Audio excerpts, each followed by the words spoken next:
primeira, a principal, vai ser a cavidade timpânica, tá bom? Tem lá as suas paredes, mas aqui não tem como a gente falar muito bem, para a gente segmentar, enfim, os pronotórios. Mas se tiver uma filetezinha é só cavidade timpânica. A gente, aqui ó, nesse meio aqui, qualquer lugar aqui. Mas a gente também tem outra cavidade superiormente à membrana timpânica, que é chamado recesso epitipânico. Recesso Epitipânico, tá bom? Aqui ainda é cavidade timpânica. Isso. Aqui é a cavidade timpânica, tudo isso aqui. Aí a partir daqui de cima, ó, superiormente, ó, Recesso epitipânico. a membrana timpânica, recesso epitipânico, tá? Lembrem que aqui a gente está nessa parte óssea, é o osso temporal.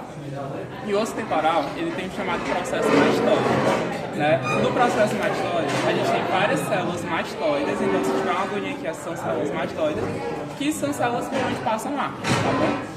Mas existe uma célula maior, né? Uma parte maior do osso mastóide que a gente chama de antromastóide. Então, aqui é um antromastóide, tem mucosa, revestido por mucosa, e também por onde passa o ar. A transição aqui entre o recesso epitipânico e o antromastóide é o chamado ágito para o antromastóide. Então, se tiver um alfinetezinho bem aqui entre o recesso e o antromastóide, é ágito para o antromastóide, tá? Bem aqui, ó. Meu nome? Ágito. Ágito, lembra lá na anatomia, é uma abertura, como se fosse uma abertura, tá bom? E aí, continuando aqui na parte média, a gente tem os músculos, né? E essas estruturas aqui. Esse aqui, como eu já falei, é o músculo tensor do tímpano. Então, a professora Carla gosta muito nas práticas que a gente cobre várias coisas além, né? Então, pode cair além de vocês identificarem a função dele. Como o próprio nome já diz, ele vai tensionar o tímpano. Mas, exatamente, é inserido lá no cabo do matéria. Mas por que ele tensiona? Para evitar oscilações demais na membrana timpânica, tá bom? Então essa é a função dele. E aí na relação dele é o nervo mandibular, tá? Ou seja, é o terceiro ramo do nervo trigêmeo, ok? Mandibular. Isso, ramo mandibular do nervo trigêmeo. É o mesmo desse aqui, né? Aí é o aurículo temporal, que já é um ramo dele. É o ramo do ramo, como o William falou, tá bom? Aí essa outra estrutura aqui, alguém sabe o nome, lembra? Tubo aditivo. Tubo aditivo é uma estrutura aqui, então, muito importante para equalizar a pressão. Vai igualar a pressão da orelha média com a pressão atmosférica. Qual a importância disso? Para evitar forças na minha membrana timpânica, tá bom? Então, eu vou focar nas vibrações que ela recebe. Porque imaginem, aqui, se eu não tivesse essa abertura para igualar essa pressão, é como se a pressão atmosférica criasse uma força. E aí, Ela ficar já tensionada, né? sempre ficaria tensionada, pois é. Então a função da tuba aditivo é essa, igualar a pressão da orelha média à pressão atmosférica.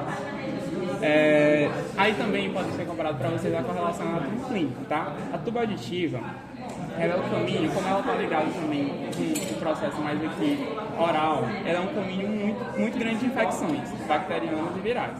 Então, é muito comum a gente ter chamado as otites, né? Que são as infecções na orelha. Então, se for cobrado aqui para vocês, tubo aditivo, uma correlação anatomicamente coloca otite média aguda, que é a principal.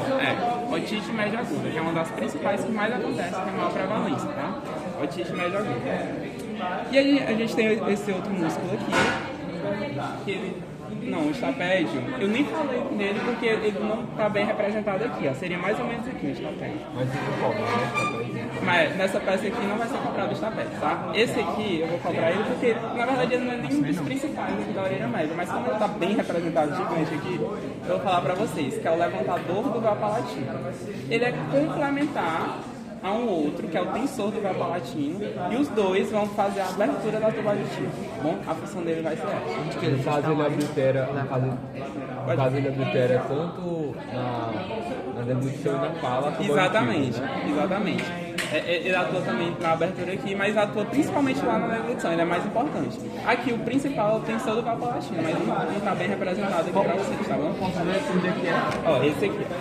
Levantador do véu palatino. Levantador do véu palatino. Isso. Esse aqui é o tensor do tímpano. Tensor do tímpano, que é para poder aliviar a... Igualar ele. Se liga lá no cabo do martelo. ao cabo do martelo. E aí, a inervação. Esse aqui eu não vou falar da inervação porque também é mais oral. É o glossafaringe também. O Mas... estapédio é de baixo. Isso aqui. Aí o Tem estapédio estapédio aí, não. seria mais ou menos por aqui, ó. Estapédio é um músculo, né? Tá? Estaria na parede posterior da cavidade. Se liga no estribo, né? O estribo. estapédio. No colo do estribo, sai lá do recesso piramidal. Exatamente, é no promontório, aqui vestibular, na parede posterior da cavidade tipânica. Mas não aparece aqui direito pra você. Nessa peça eu não vou cobrar estapédio, não? Resultado é o vago, Seria o vago, verdade. Tá? Mas eu não vou cobrar, tá? Uma inervação principal. E esse é o levantador do apalativo. Isso. Beleza. Aí aqui são as cartilagens da tuba auditiva, tá? Auditivo. A tuba auditiva. Até aqui ela é ossa, né? E aqui ela é cartilaginosa, então. Isso, é a mucosa, é isso. É mucosa, aí a parte mais inferior, se eu não me engano, que é cartilaginosa. Então, mas eu não tenho certeza do valor exato, tá? Mas a parte mais próxima da orelha média é tudo mucosa. A tuba auditiva, a orelha média e a parte interna da membrana tipânica é tudo a mesma mucosa. Inclusive também aqui o antro e o recesso é tipânico, tá bom? Eles compartilham da mesma túnica mucosa.